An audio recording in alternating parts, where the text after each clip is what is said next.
Welcome to Beyond the Music, the podcast where we dive into the lives and stories of people who shaped the world of music. I am Lena. And I'm Karina. We're both classically trained singers, and this podcast is our chance to explore the fascinating intersections of music, history, and humanity. In our previous episode, we discussed the new beginnings. Oh, I love that one. Yeah, and today we're doing something a bit different. Karina, you don't know the topic yet, do you?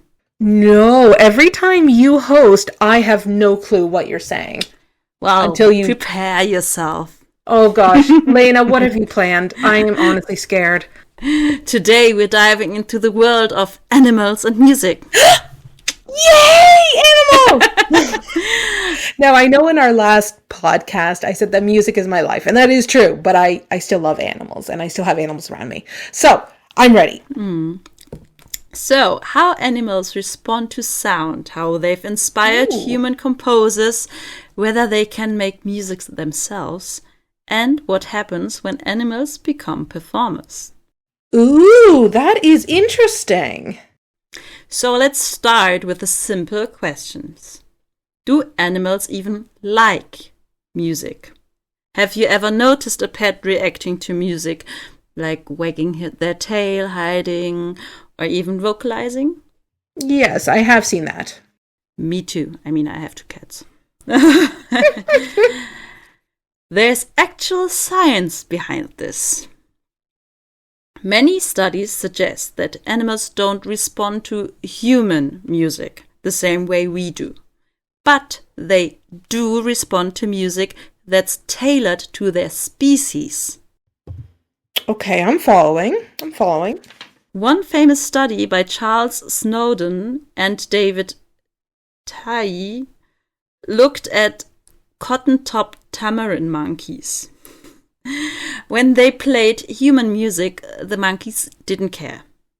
But when the researchers composed specific music, mimicking tamarin vocal ranges and tempos, the monkeys responded emotionally.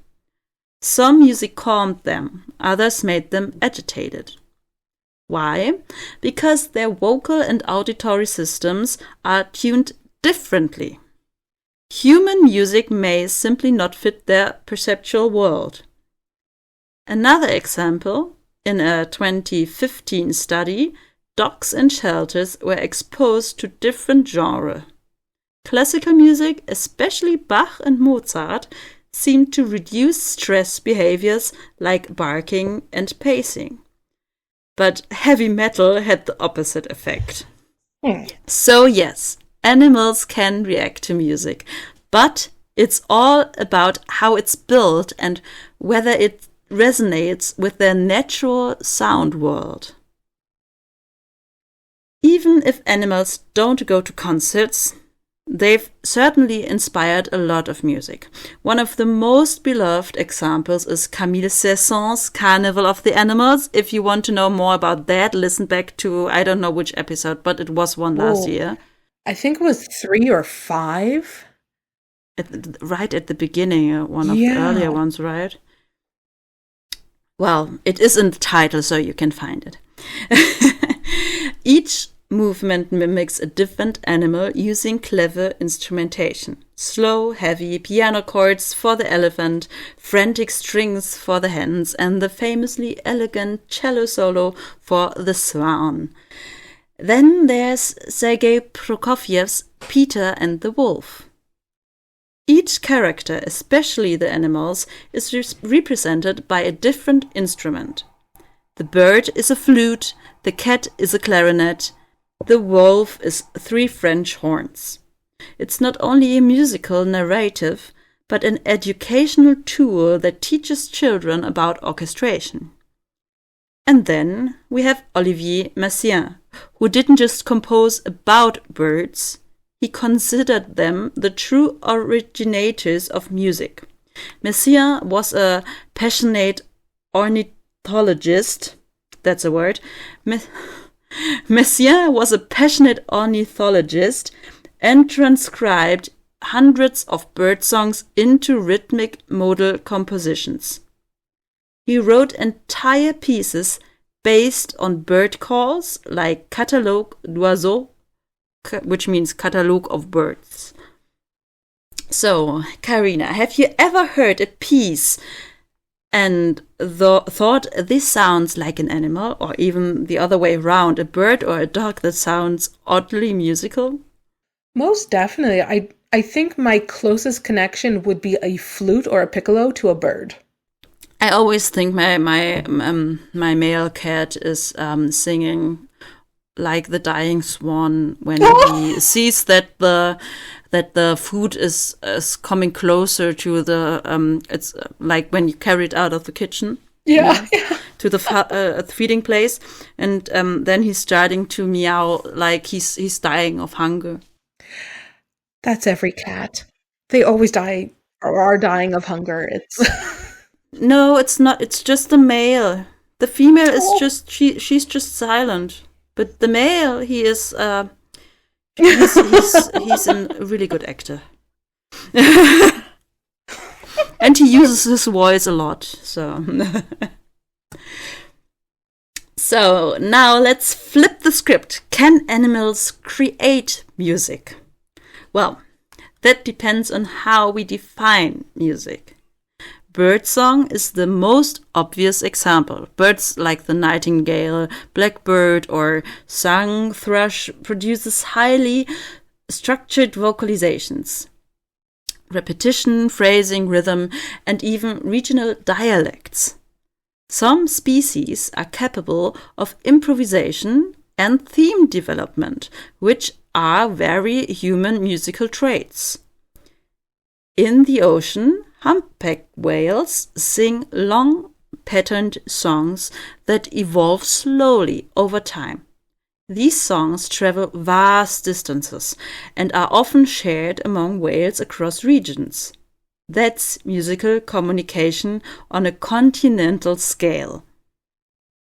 Then there are animals like cockatoos and parrots who not only mimic music but can synchronize rhythm. A cockatoo named Snowball became famous after researchers showed he could dance to a beat and adapt his tempo. This ability, called beat induction, was once thought to be uniquely human. Now it appears in a few species, mostly vocal learners, animals that can imitate sounds like birds, whales, dolphins, and elephants. So, are they making music? Maybe not in the same way we do, but there's growing evidence that they can engage with rhythm, repetition, and even structure. So, what happens when humans compose music for animals? Composer David Tye, who I mentioned earlier, created entire albums of music for cats, which I will research that later and see how my cats react. I didn't try that yet. He based it on feline vocalizations and heartbeats. Cool. The result? Tracks that helped reduce stress and promote calmness, proven by animal behaviorists. This idea isn't limited to cats. Research in kennels shows that playing classical music, like I said before, lowers dogs' cortisol levels. Some shelters now play curated playlists to reduce anxiety, and interestingly, reggae and soft rock also had a calming effect, while pop and metal increased stress. So it's not only metal. Mm.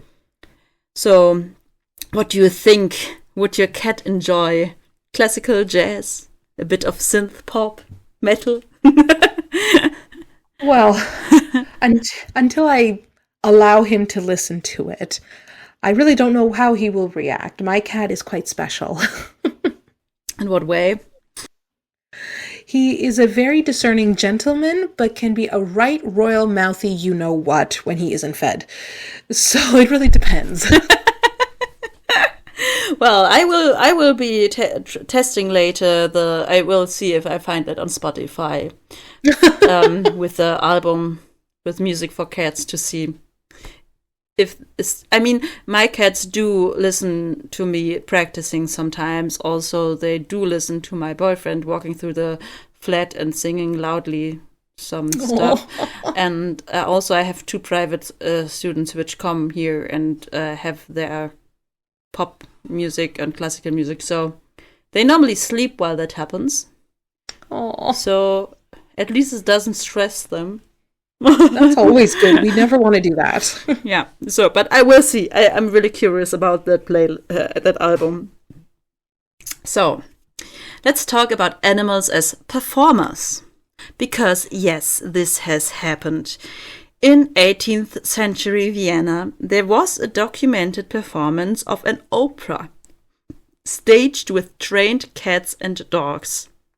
They were dressed up, manipulated like puppets, and played tiny instruments. Now, before that sounds charming for anyone, just a disclaimer, it's important to say this would be considered unethical today.